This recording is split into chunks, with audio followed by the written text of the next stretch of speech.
She thought betrayal would break her, but the wilderness had other plans. With a baby in her arms and fury in her chest, Josephine didn't ride to escape.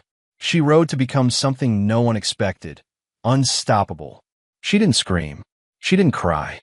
She didn't even speak.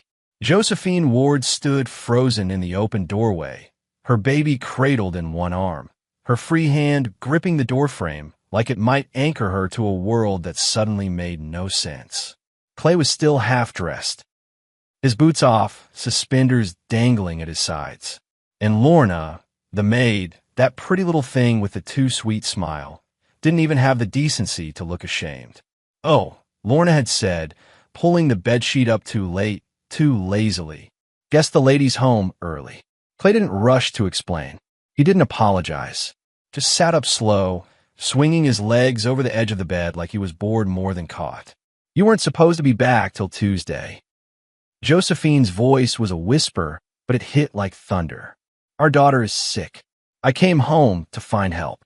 Their daughter, a 4-month-old child with lungs too weak and skin that bruised from even the cold air. And now the man who promised to love them both had tossed that all aside for warm skin and easy lies. Josephine didn't remember leaving the room, didn't remember packing a single bag or how she got down the stairs. Just remembered the sound of her heartbeat pounding in her ears and the baby's small cries pressed against her chest as she fumbled to saddle the mare. "Josie," Clay yelled from the porch, shirt only half buttoned. "You're not thinking right. Where the hell do you think you're going?" She didn't answer. She tightened the blanket around her baby girl, Clara, and kicked the horse hard.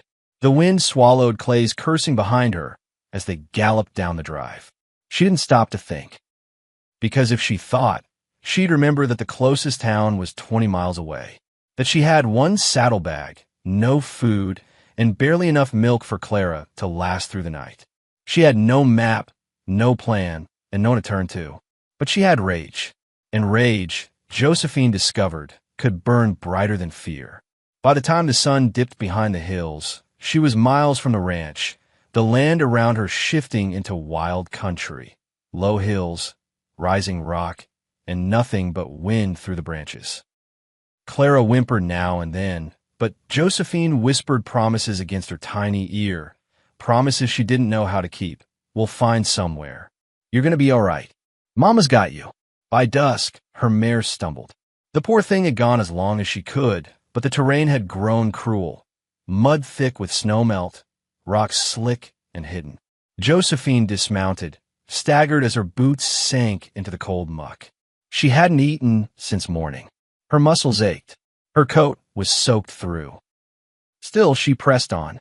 There was no turning back. Not with Clay behind her. Not with that house, that bed, those lies. Each step felt heavier. Her baby squirmed softly against her chest, a fever starting to rise behind her skin. Clara's breaths grew thin and rattled, and panic clawed up Josephine's throat like smoke choking a fire. And then, just as the last sliver of sunlight bled away, she saw it. A shack, collapsing, half-eaten by vines, but standing. Barely.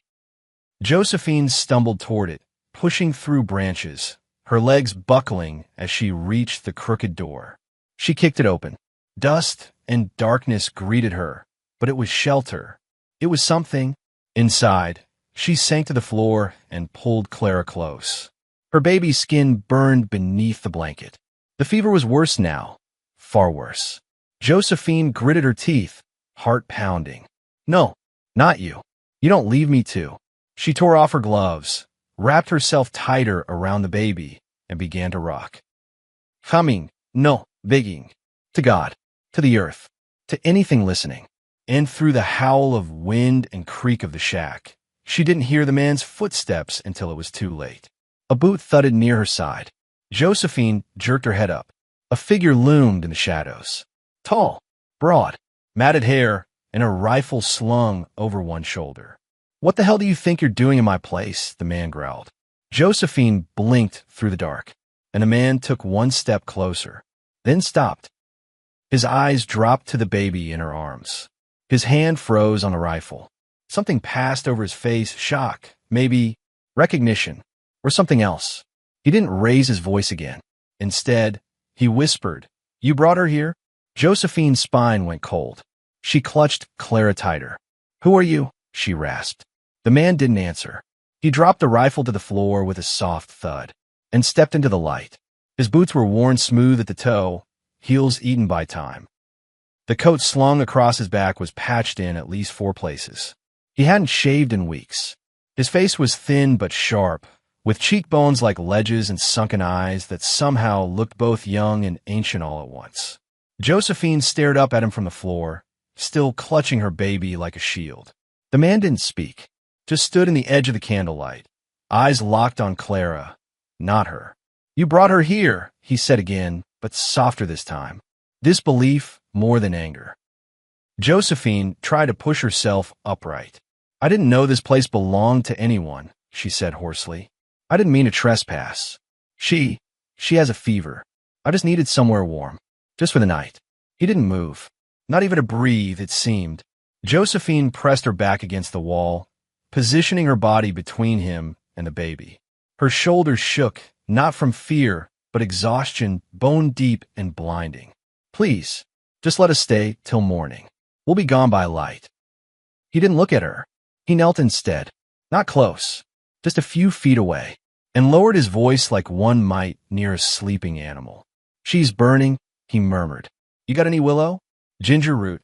She shook her head, confused. "No," she said. "Just a few oats. Some cloth. I didn't think. I've got a little," he muttered, more to himself than her. "Not much, but enough to break a fever." He rose then, slow, deliberate, and moved to a cupboard half-hinged off its frame. He rummaged through jars and tins, muttering under his breath. Josephine remained still, heart thudding. She didn't know what kind of man this was, didn't know if he'd help or hurt her. But she knew that Clara's fever was rising fast, and whatever choice she thought she had, she didn't anymore. The man returned and crouched beside her again, holding out a tin and a strip of cloth. "Brew this. Soak the rag. Press it to her neck, back of her knees. It'll draw the heat." She took it hesitantly. "Why are you helping us?" He didn't answer right away. His gaze flicked to Clara's tiny face, her flushed cheeks. Then, finally, he said, "Because I know what it is to be alone with no one coming." Josephine looked at him more carefully then. There was something behind those eyes, some echo of loss. She could feel it, same way a storm can be felt in bones before it ever breaks the sky. She moved to the rusted stove, lit what kindling remained, and began boiling water. He watched but didn't interfere, just leaned against the far wall, arms crossed, silent. "Name's Everett," he said eventually. She glanced back. "Josephine." He nodded once. "You got a last name?" "Ward," she said, more out of reflex than trust. "Used to be Clayton." His jaw tensed slightly at that, but he didn't comment. They fell into a strange rhythm then. She tended to Clara with trembling hands, pressing the herbal-soaked cloth to her burning skin. Everett stoked the fire, added more wood, fetched a worn blanket from a trunk near the back. They didn't speak much, but in the silence, something softened, just enough to hold the moment together. The storm outside had worsened. Wind slammed against the shack's thin walls. Snow streaked across the single window like claws. The roof creaked and shifted. "You shouldn't be out in this," Everett said finally, not accusing, just resigned. "I didn't have a choice. There's always a choice." She turned then, eyes sharper than they'd been all night. "Not when you catch your husband in your bed with the help, and you're holding a baby sick with fever." Everett blinked. Then he looked away, jaw tightening. Josephine regretted snapping, but not enough to take it back. "I didn't ride out here to be saved," she added, lowering her voice. "I just needed to get away before I did something I couldn't take back." Everett let that hang. He seemed to understand silence better than words. It didn't feel like judgment, just space. "You ever killed anyone?" he asked, out of nowhere. Josephine looked up, startled. "No." He nodded, like he expected the answer. "I have," he said. "Twice. Both times. I thought it was the only choice I had. I was wrong. But sometimes wrong still keeps you breathing." Josephine stared at him. The fire cracked between them. "What are you doing out here?" she asked softly. He didn't answer for a long time. Then, waiting. For what? A reason to stop hiding. The wind howled like a scream then, and Clara stirred, whimpering. Josephine moved quickly to rock her, checking her fever again. It had dropped a little. Not gone, but not as bad. Relief bloomed in her chest, mingled with fear. Morning was still hours away. You can stay, Everett said quietly. Till she's better. Josephine met his eyes. Why? He hesitated, then shrugged. 'Cause you came. That means something. By morning, the storm had buried the shack in snow halfway up the walls. Josephine woke on the floor with Clara wrapped in her arms, fever finally broken. Everett had given her the cot in the corner, but she hadn't wanted to sleep that far from the baby. He was already up, tending the fire and chopping kindling just outside the door. She watched him for a moment before slipping Clara into the makeshift cradle, a drawer lined with furs, and stepping outside herself. The cold hit hard. Bright, bitter, and clean. You got any people? He asked without turning. No, she said. Not anymore. Husband won't come after you. He's not the kind that rides into snow for something he thinks is already his. Everett grunted, splitting another log. You know there's a trail 6 miles west, he said. Used to be a station there. Might be some folks left. Josephine rubbed her arms. I didn't come looking for people. What did you come for then? I don't know. She paused. Maybe I just wanted to see if I could survive without being someone's burden. He looked at her finally. You ain't a burden. You don't know me. He shrugged. You carried a baby into the teeth of winter. That tells me enough. She didn't know what to say to that. So she helped him stack wood. Over the next few days, the snow didn't let up, and neither did Josephine. She hauled water from the creek with buckets too big for her grip. She scraped moss from the roof, milked Everett's goat, boiled bark into bitter tea when the herbs ran low. She learned how to snare rabbit, how to dry meat, how to listen to the land.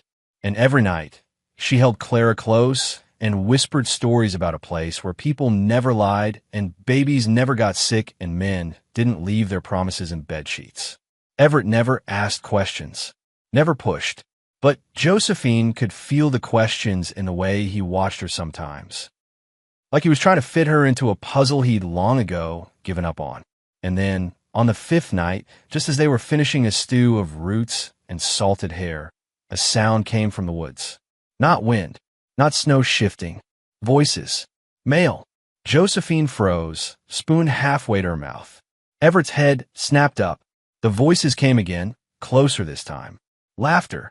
We're a day off the trail. A man called, his voice sharp with authority.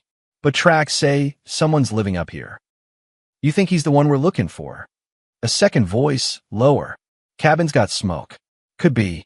Josephine's blood turned to ice. She shot Everett a look. He moved fast, silently lifting his rifle from beside the door. Get the baby, he whispered. Back room. Now. Who are they? Don't know. But they're not looking for company. Josephine ran to Clara, cradling her against her chest. Everett's voice was low, clipped. If I tell you to run, you run. Don't wait. Don't look back. She nodded, too stunned to speak. Then came a knock. Not a scrape. Not a tap. A heavy, deliberate pound. Everett stepped to the door, rifle raised. Josephine watched from the shadows, heart in her throat, every instinct screaming. The door creaked open. 2 men stood on the porch, neither of them smiling. And one of them said, We're looking for a woman. Name's Josephine Ward. Took off with a baby. Belongs to her husband. Everett didn't flinch.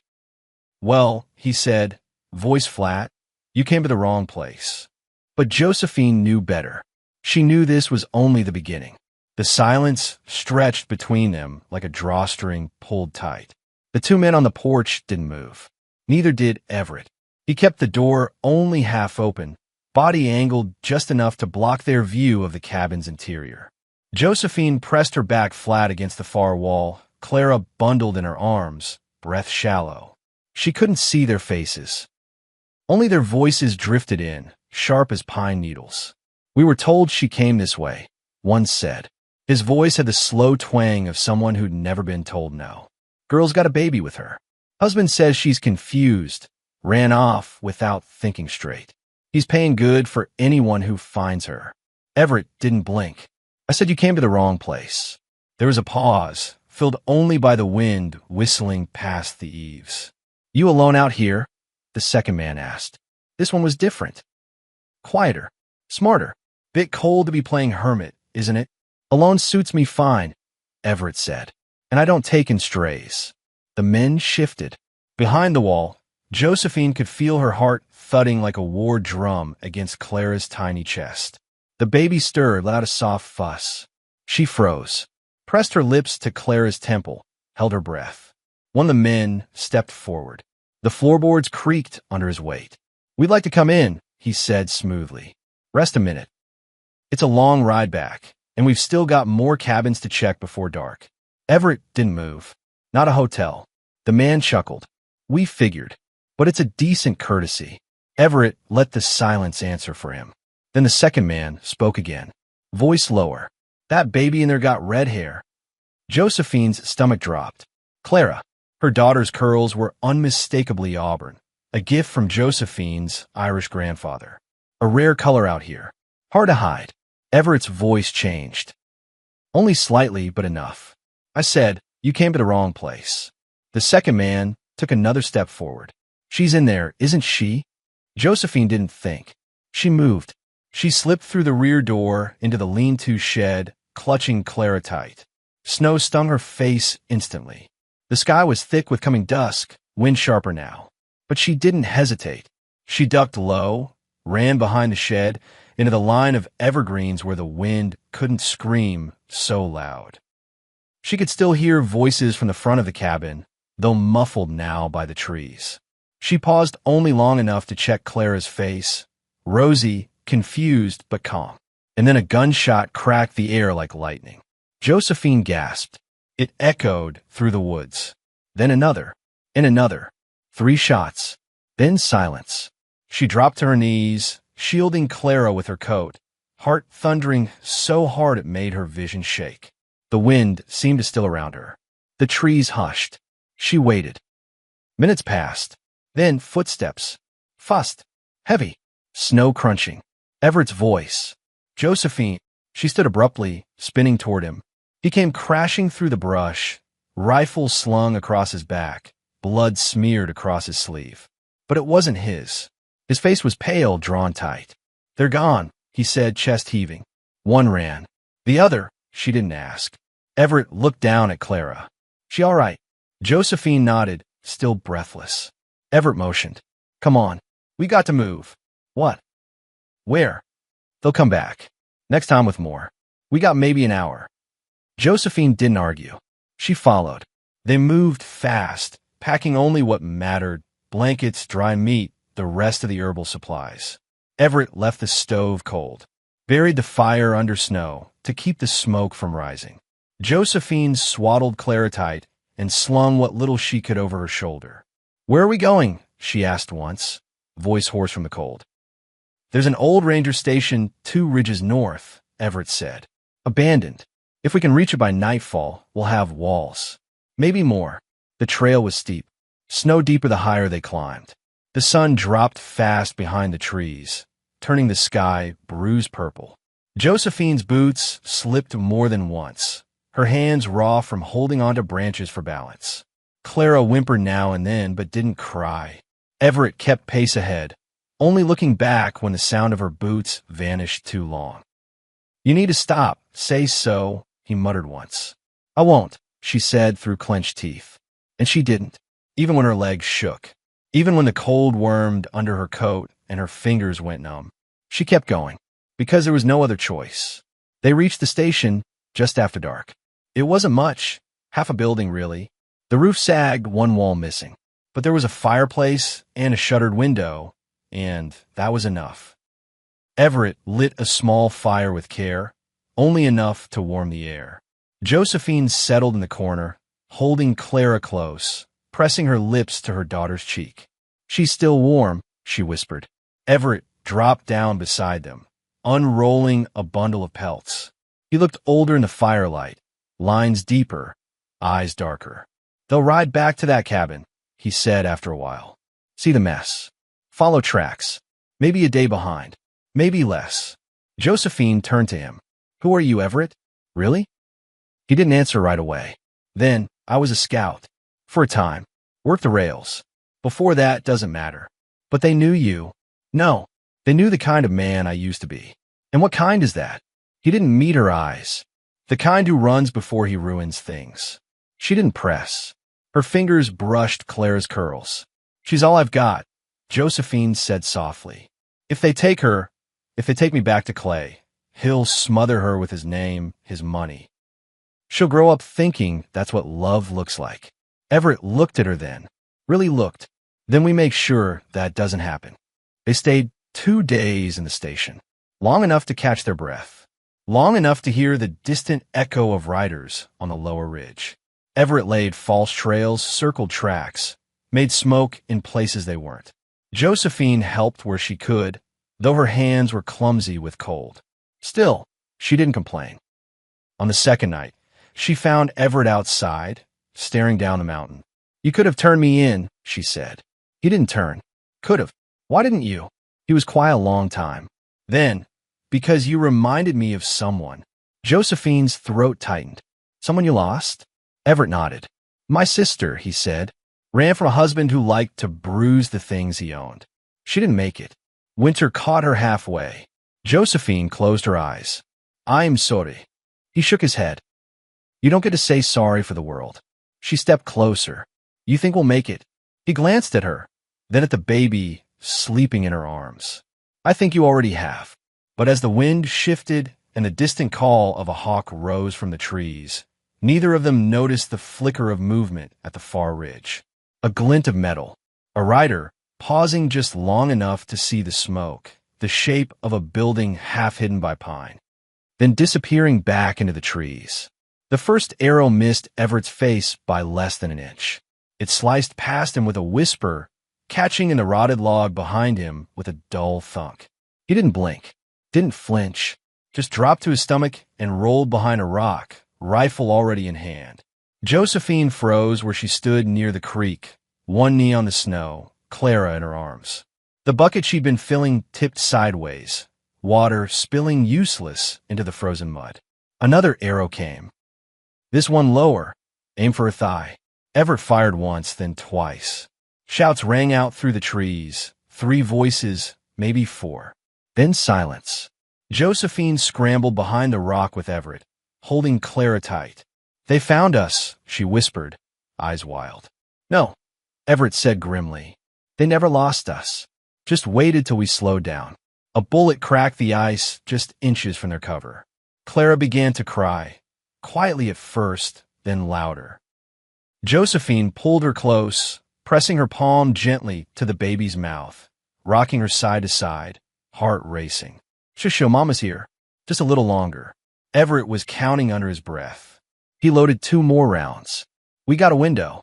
30 seconds, maybe less. You want me to run again? She asked, teeth clenched. No, he said. I want us to run together. They moved as one, Everett breaking left through the trees, laying cover fire. Josephine slipping like a shadow along the frozen creek, feet sliding in places, one arm always locked around Clara. They didn't stop, not for breath, not for a scream that echoed from behind them. One of the attackers maybe hit or caught in Everett's fire. They didn't stop when Josephine tripped over a root, twisting her ankle so bad her vision went white. She just got up again, limped harder. The wilderness wasn't forgiving. It didn't care that her baby had a fever a week ago, or that she hadn't eaten in 2 days. It didn't care that her arms ached or her hope was thin as frost. It just gave her wind, ice, and silence. And that had to be enough. They ran until the trees thinned, until they reached the edge of a canyon Josephine hadn't seen on any map, if she'd had one. Below them, the land dropped fast into a hollow, thick with bramble and rock. Everett scanned the rim. We go down. Josephine stared at the slope. It wasn't a path, it was a slide. We won't make it with the baby. He grabbed her arm, firm but not cruel. We stay, we die. We go down, maybe not. She didn't argue. He led the way, sliding more than stepping. Snow kicked up in bursts. Josephine followed, bracing Clara to her chest, using her own body as a shield. Torns tore åt harkot. Ice hit her cheeks like slaps. They hit the bottom hard. Everett rolled to a stop near a narrow bend in the rock, a shadowed crevice just wide enough for them both.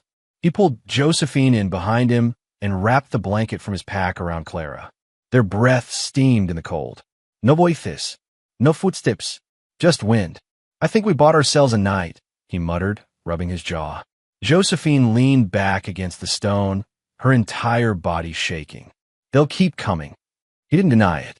Instead, he reached into his coat and pulled something out. A photograph. Old, frayed, water-stained. He passed it to her without speaking. Josephine studied it. A girl, young, maybe 12, auburn hair and braids, eyes too large for her face. She was yours, Josephine guessed softly. Everett nodded. Ellie. Josephine held the photo tighter. What happened? He hesitated. Her mother died when she was 5. Fever. I was away, hauling timber across state lines. Thought I could make more money if I stayed gone longer. Came back too late to bury her proper. His voice didn't shake, but something in his eyes did. Ellie was all I had left. I didn't know what to do with a little girl. She didn't cry much. Just follow me everywhere, like she was afraid I'd vanish too. Josephine felt Clara's shift in her arms and adjusted her, eyes never leaving Everett's. She was 12 when she disappeared, he said. One morning I woke up and the door was open. Her boots gone. No note. No sound. Josephine swallowed. You think she ran? I think she didn't want to be another body I found too late. The words hit harder than any bullet. I spent a year looking, Everett said. Every cabin, every post town, every ravine. Until I stopped. Until it became clear that all I was doing was leaving more grief behind me. Josephine passed the photo back. That's why you stayed out here. He nodded. She stared down at Clara's sleeping face. I don't want her to grow up thinking love is what we ran from.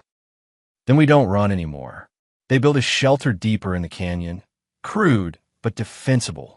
Everett taught her how to place warning snares, how to read scat and tree break to know who or what had passed nearby. Josephine's hands toughened, her arms strengthened. She learned to load a rifle, to gut a rabbit, to sleep with one ear open. But there was no peace in their rhythm, only the pulse of something coming. And one morning, peace shattered altogether. She woke to the smell of smoke. Not fire, but tobacco. Expensive. She reached for Clara. Gone. Her scream shattered the dawn. Everett burst in seconds later, rifle already raised. She was pointing, sobbing. She was right here. Everett, he was already tracking. Footprints. Drag marks. And the sound came. A whistle. Mocking. Slow. They turned. Standing on a ledge above their camp was a man Josephine knew too well. Clay, her husband. In one hand, he held Clara. The other gripped a pistol pointed at Everett. Well now, Clay drawled. Ain't this sweet? Josephine couldn't move. Her legs were stone. Her scream caught in her throat.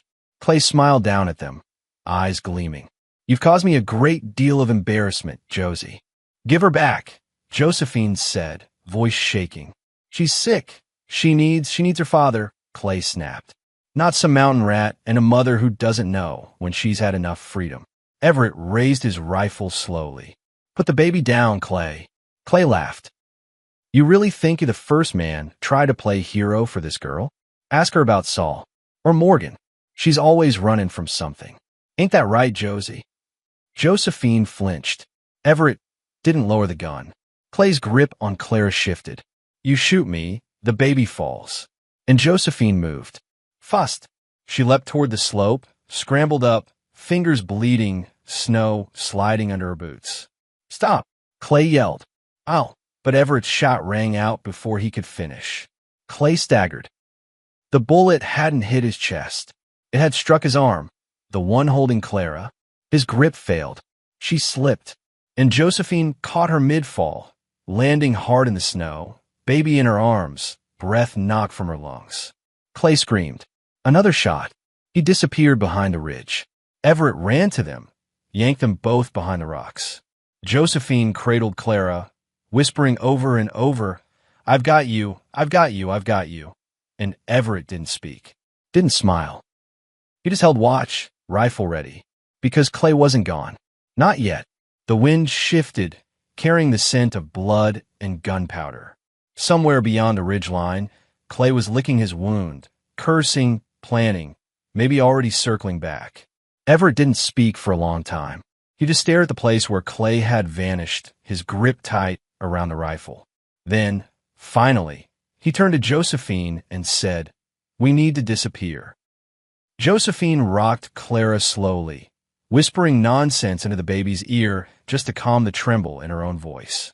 "He knows where we are now. He always knew. He was just waiting to come alone." Everett looked toward the brush. A man like Clay Crowley doesn't want help when it's revenge he's after. He wants to do it himself. Josephine felt her stomach turn. "He won't stop." No, Everett's voice was calm, but his eyes were sharp. "But we will." They packed what little they had. Half a blanket, 2 days of dried meat, the rifle, the hunting knife Everett kept strapped to his boot. Josephine tucked Clara into the sling across her chest and tightened her coat around them both. "I can slow him," Everett said as they moved. "Split him off your trail. If he thinks it's me he wants, no." Josephine snapped before she could stop herself. "Don't you dare say it." Everett paused. One boot sunk deep in snow. "You and Clara need more time. I can give you that." I said no. He looked at her, and something passed between them. Unspoken, sharp-edged but clear. Then he nodded. They hiked until the canyon began to narrow again, a natural bottleneck Everett called Devil's Wrist. Josephine could see why. On either side rose sheer, jagged cliffs, and at the base a narrow choke point no wider than a cart's wheel. "We hole up here tonight," Everett said, scanning the rocks. "If he follows, he can only come one way." "You want to trap him?" Josephine said flatly. "I want to end it." She didn't answer.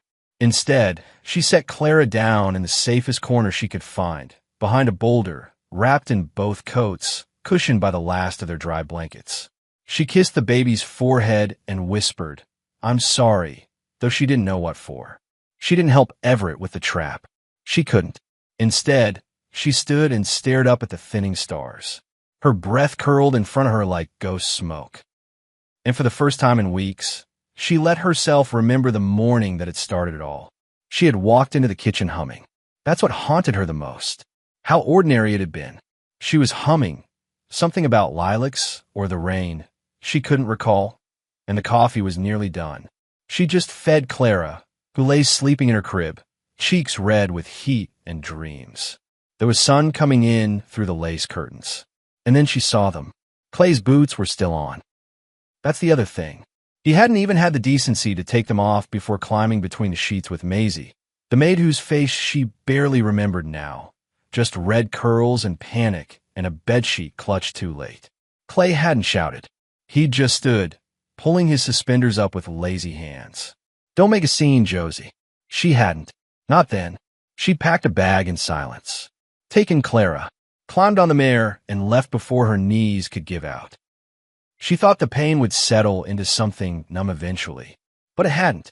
It had sharpened, hardened, not because of Clay and what he'd done, but because she'd stayed so long, thinking she didn't have a right to leave.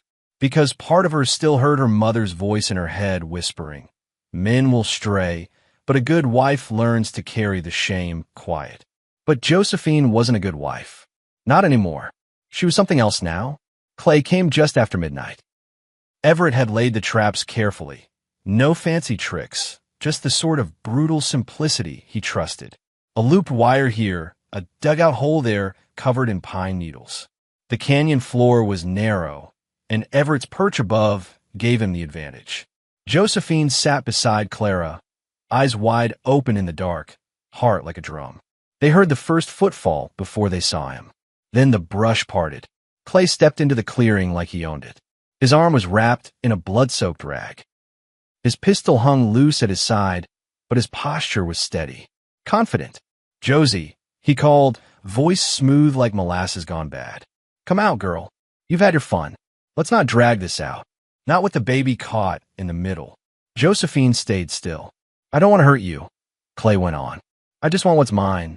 Everett didn't wait. He fired once, missed deliberately. Clay dove behind a rock, just where Everett wanted. The trap snapped shut. Clay howled. Josephine scrambled to her feet and ran toward the sound. Everett was already sliding down the slope, rifle lowered now, moving fast. Clay had stepped into the tripwire, and the hidden bear trap had clamped down on his shin with a sickening crunch. "You son of a—" Clay choked, trying to lift the pistol. Everett kicked it away, but Clay still grinned, even in agony. "You think this ends with me?" he gasped. "You think she's safe now? I've got cousins, friends, money. You can't outrun that." Everett looked at Josephine. "You want to do this?"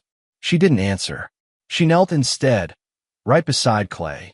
"Let me tell you something," she said, her voice low and flat. "You never had a daughter. You had an heir, a name to pass down. But Clara? She's not your name. She's mine." Clay laughed through bloodied teeth. "You think anyone cares who she belongs to? Out here." Josephine stood and walked away. They left Clay alive. Everett said it was a mistake. Josephine disagreed. "Let him live knowing we walked away and never looked back," she said. "Let him live watching the snow fall on his pride." They didn't speak again until the ridge had vanished behind them and the horizon opened wide with sky and pale sun. Clara slept between them on the horse's back, cheeks pink, arms wrapped tight. "I've got a place," Everett said finally. "South of here. My old trail partner left it to me. Cabin, spring, garden patch, if we last that long." Josephine stared out at the snow-capped ridges beyond. "Sounds quiet." "It is. Could be something, if you want." She looked at him, not smiling but steady. "I want, not just a hiding place, not just a shelter, a life."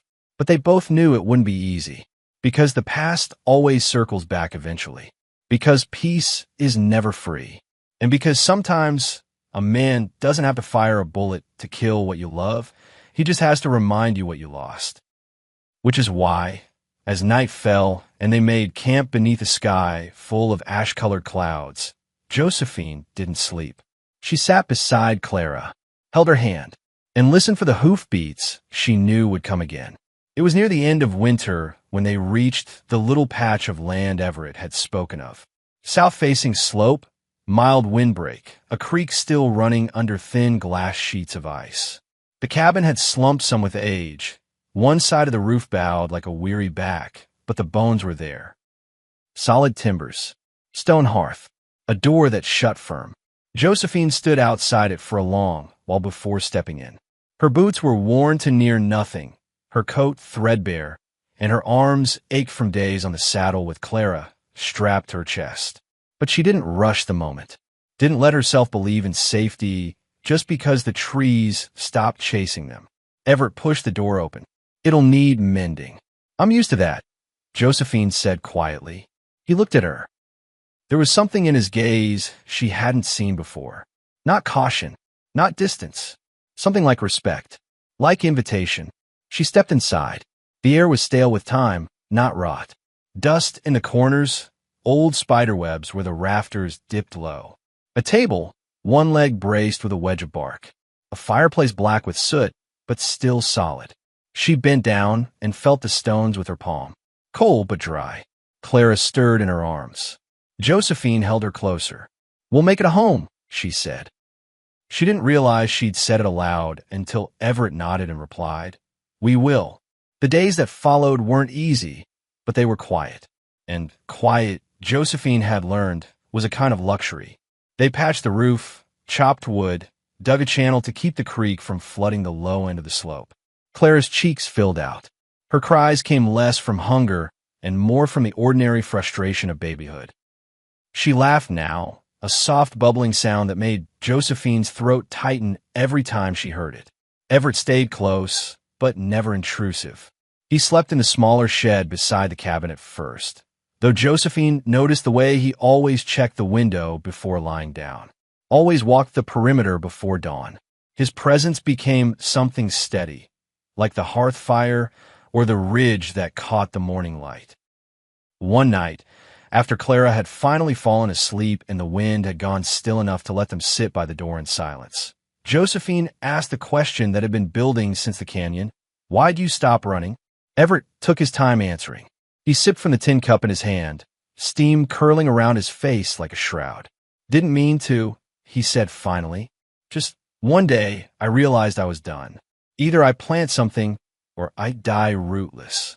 She looked down at her hands. I thought running was the only thing left. It was, he said, until you stopped. Josephine didn't reply. Instead, she looked up at the stars, clear and hard, like diamonds caught in a black cloth. When you've been lied to for years, she said softly, your own voice starts sounding like a stranger. I used to ask myself every night, is this what I chose? Or just what I didn't fight hard enough to leave? Everett looked at her, not with pity, but understanding. You left. That's more than most ever do. Josephine nodded. Then, from inside, Clara stirred and let out a soft cry. I'll go, Everett said, rising. She caught his arm gently. No, I'll go. But something about the way he stood, the ease with which he reached for the door, that told her more than words ever could. He wasn't just here out of guilt, or protection, or necessity. He was here because he chose to be. And maybe, just maybe, she could choose to. Spring came slow. The thaw crept in under the snow like a whisper. The creek ran faster. Birds returned. Trees bloomed in tight buds that dared the wind to take them too soon. Clara learned to crawl. Josephine learned to sleep again. And for a while, they believed that the past had decided to stay behind them. But the past doesn't ask permission. It comes like a season you forgot to prepare for. It was a Tuesday when the man arrived. He came on foot. No horse. No rifle. Just a bag slung over one shoulder and a limp in his left leg that made his gait uneven. His coat was too clean. His beard too trim. His voice, when he knocked, too polite. Good afternoon, he called. I hope I'm not disturbing anything. Josephine opened the door slowly. Everett was beside her before she'd even reached the latch. The man smiled. I'm looking for a woman. Late 20s. Might have a child with her. No harm intended, just delivering a message from her family. Josephine's blood turned to ice. Everett said nothing, just stepped forward between her and the man. What family? He asked. The man tilted his head. Clay Crowley's. That name hit the air like a thunderclap. Josephine stepped out now, past Everett. Clay has no family left that would look for me. The man smiled wider. He does now. Josephine stared. What does that mean? The man reached into his coat, slowly, and pulled out a folded document. I've been paid to find you, and to tell you that your husband is dead. The silence that followed was too long. Josephine blinked. What? Shot. In the leg. Infection took it from there. By the time they found him, he'd gone half mad. Died raving about a red-haired baby and a woman who stole his name. Josephine sat down hard on the porch step. Her hands trembled, but her face didn't change. Everett stood frozen. The man waited, then crouched. He left everything to you, he said quietly. The estate, the livestock, the land, all of it. It's yours if you want it. Josephine couldn't speak. The man stood again, and this time there was something colder in his smile. But there's a catch. Of course there is, Everett muttered. The man glanced at him. The Crowley name carries weight. There are those who want it tied to something respectable, which means you, Mrs. Crowley, are being asked to return. Not by force. Not yet. But let's say it would be in your best interest. Josephine laughed then. A bitter, sharp sound. Tell them I'd rather die in the snow than sleep in that house again. The man's smile faded.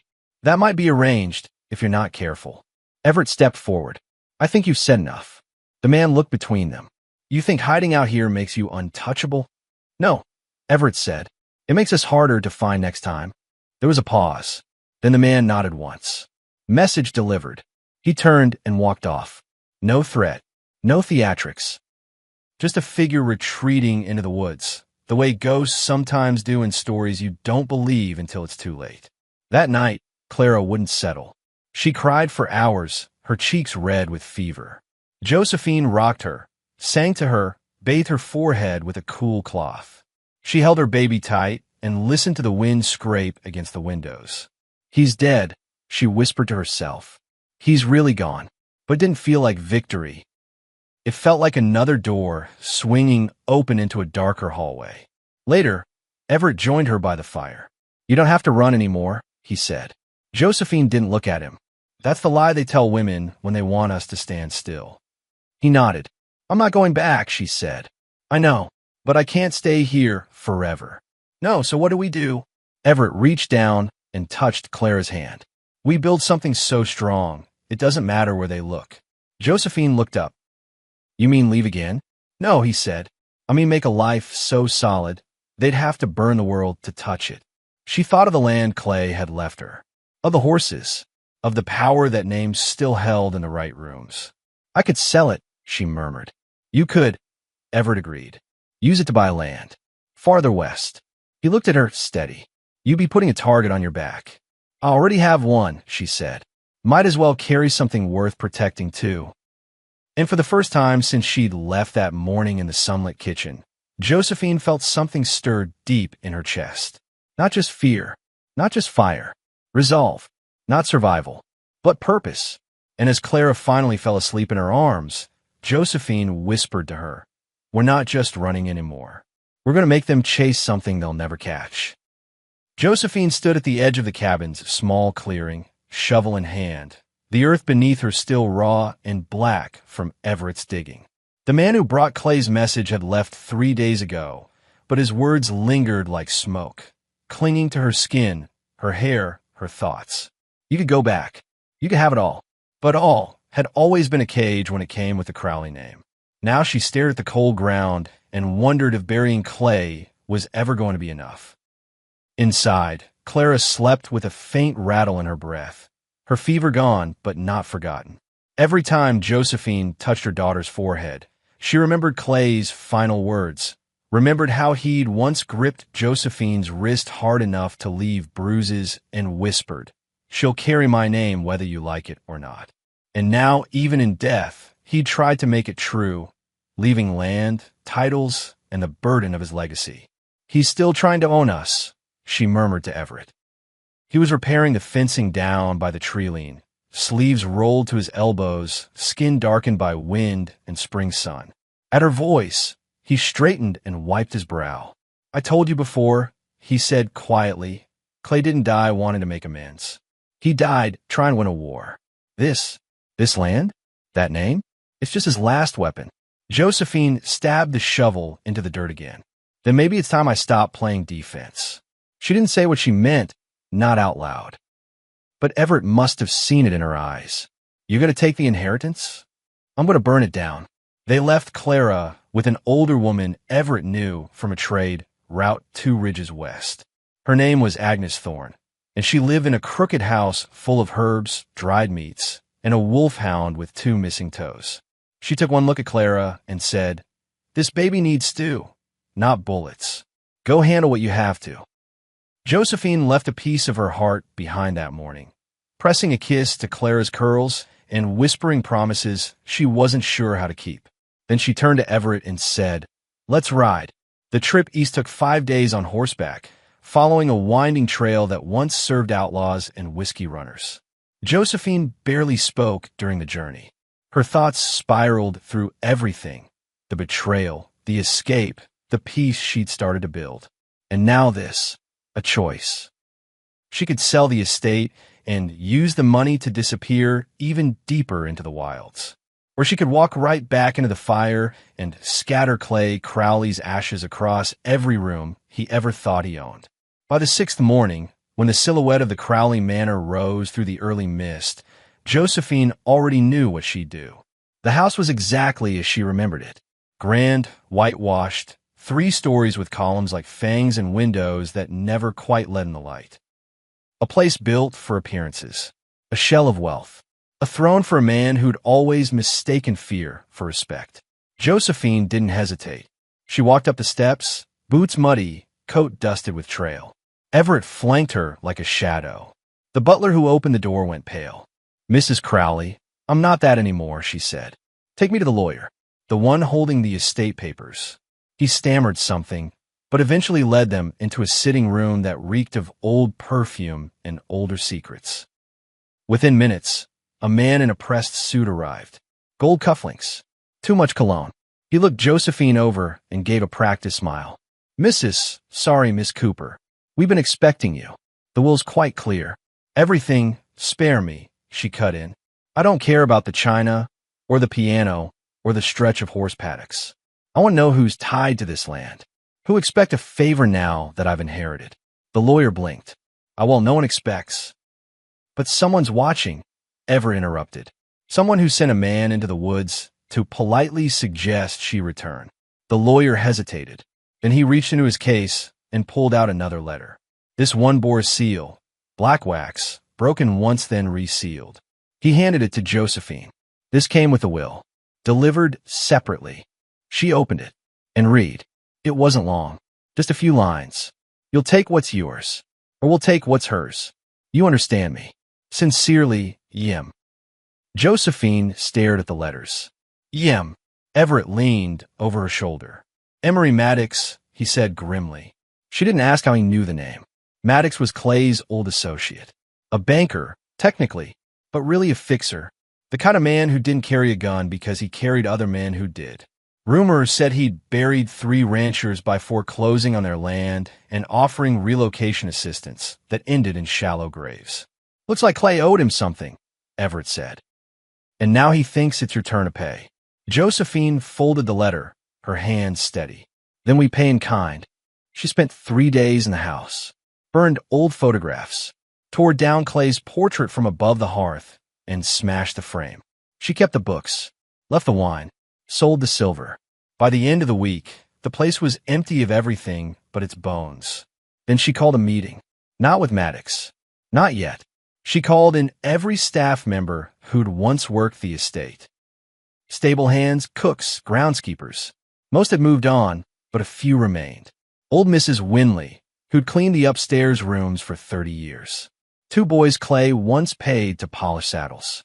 She stood in the grand foyer and said, "This place is poison, but I don't want to destroy it. I want to rebuild it. If you're willing to help me change what it stands for, you'll be paid fair. You'll be partners, not servants, not shadows." Some said no, but more said yes. They knew what the house had been. Now they wanted to see what it could become. She met Maddox at the town bank. Noon sharp. Main Street watched as she strode in wearing a navy coat and riding boots still streaked with dust. He sat in the back room, sipping brandy and smirking. "Didn't think you'd come," he said without looking up. "I didn't come for you," Josephine said. "I came for her." She dropped a sealed packet onto the desk. "What's this?" Maddox asked. "The deed. And an offer." He raised an eyebrow. "You keep your hands off my child," she said. "You keep your men out of my land. And in return, I give you what Clay never could, his debts paid. In full." Maddox laughed. "With what?" "With his land," she said simply. "Auctioned. Split. Gone. You'll get your pound of flesh, and then I want you out of our lives." Maddox leaned back, amused. "And if I say no?" Everett stepped forward. He didn't say anything, just placed a single bullet on the table. Unfired, gleaming. Maddox looked at it, then at them, and finally smiled. "Fine. But if you ever cross me, you'll what?" Josephine asked, stepping closer. "Lie about me? Threaten me? Tell the town I was a runaway wife with a bastard baby? Go ahead. You'll still lose." She leaned forward. "Because I'm not running anymore. It took 2 months to sell the house. 2 more to close the bank accounts, scatter Clay's holdings, and gather enough to buy a new piece of land. Far west, near the border, where the grass grows tall and wild, and the wind carries no names." Josephine returned to Clara with sunburn on her face and scars on her hands. Clara giggled when she saw her, grabbing for a braid. Josephine laughed too, for the first time in weeks. Everett was waiting with the horse. "You ready?" he asked. She looked around, at Agnes's crooked porch, the wolfhound, the woods behind them. Then she looked ahead. "Ready," and they rode. Into land that had never known Crowley. Into days that belonged only to them. Into a life carved not from fear or fire or shame, but something stronger. Choice. And as the sun dipped low behind them, Clara's laughter rode the wind, high, fierce, and free. It wasn't the land that made Josephine breathe easier. It was what she didn't see. No columns, no whitewashed lies, no long halls that echoed with someone else's anger. Their new home rose slowly on the edge of a high green plain, where elk sometimes wandered and the stars didn't feel like they were watching you. The creek ran wide, bending in a lazy arc near the edge of the new barn. The soil was dark with promise. The wind carried nothing but dust and bird call. It was still a cabin, really 2 rooms, a chimney, a porch Everett built with his bare hands. But it didn't feel like a hideout. It felt like a beginning. Josephine stood barefoot in the doorway, Clara pressed against her hip, her tiny legs wrapped around her mother's waist as she chewed a rag doll's ear with sleepy contentment. Everett passed by the window with a beam of wood over one shoulder. He tipped his hat when he saw her, grinned, and kept moving. He didn't ask how she was feeling. He never did. He just stayed, steady as the sun, quiet as the wind. And after everything they'd been through, that was the loudest comfort in the world. Josephine kissed Clara's cheek and whispered, "We're home." It wasn't without struggle. The land had its own wild rules. One morning, the roof caved halfway in under unexpected hail. They rebuilt it together, and Clara sat in a basket near the porch, watching them sweat and curse and laugh between storms. One night, a wolf took 2 of their chickens. Josephine watched Everett stand in the dark with a rifle he never fired. Just stood there until the trees fell quiet again. The next day, they built the coop stronger. Each day came with a lesson. A cut, a bruise, a broken rake handle, a flooded trough. But none of it ever felt heavier than what they'd left behind. Pain with purpose was something Josephine could live with. And it wasn't all hardship. Clara's first steps came in spring, right on the porch. She lurched from Josephine's arms and staggered toward Everett like a drunk sailor before flopping onto her behind. They both shouted in surprise and delight. Everett actually laughed, a sharp, startled sound that made Clara cry out and clap. Later that night, Josephine found herself staring at the ceiling with a strange ache in her chest. Not fear, not grief, something softer, warmer. Like her body was finally remembering what it meant to be alive, not just surviving.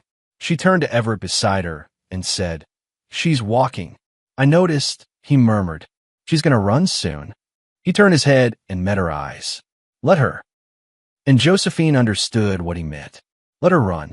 Let her chase. Let her fall and get up. Let her grow in a world where no one owns her name, or her story, or her body.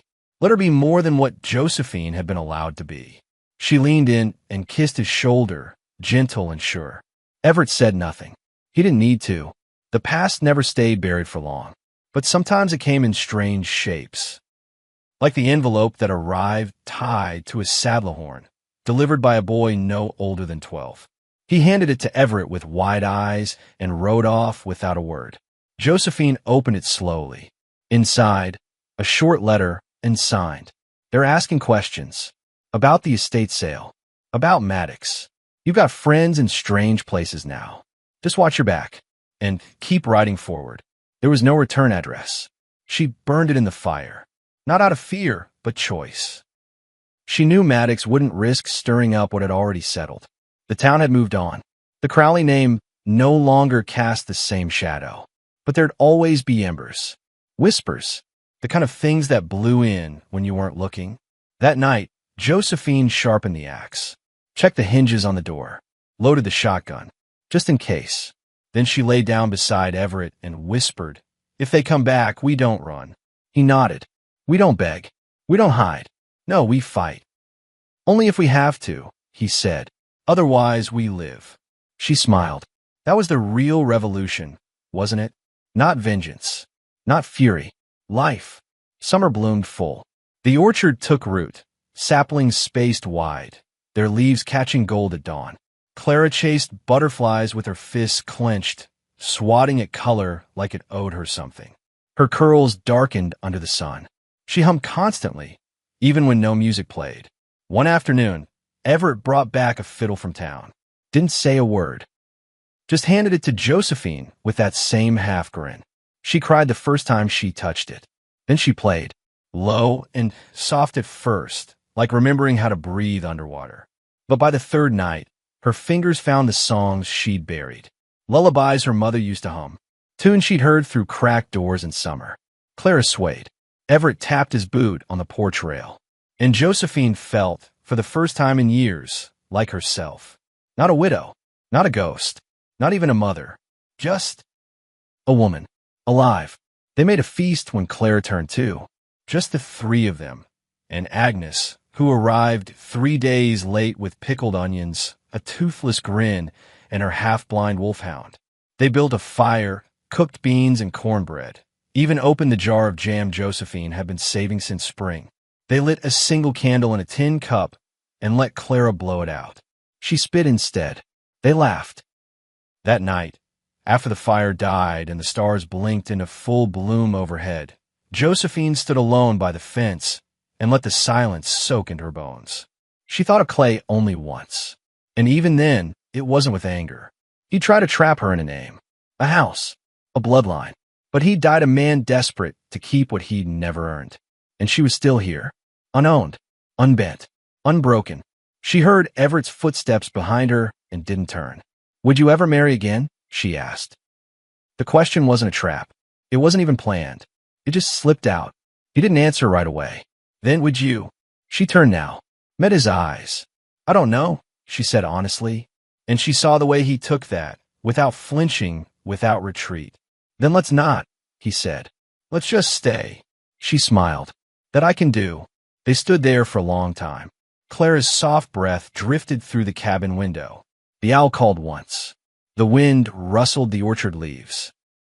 Josephine let it all wash over her. The quiet, the peace, the fire still burning low. She had run from betrayal, walked through storm, buried the past, and carved a place for herself out of sheer will. And now, she didn't just survive. She belonged, not to a man, not to a name, to herself, to this, to a life worth fighting for, to love, uneasy, unfinished, but real. And when she finally took Everett's hand in hers, no vow was spoken, but the firelight in her eyes said enough. They were home. They were whole. And whatever came next, they'd meet it together.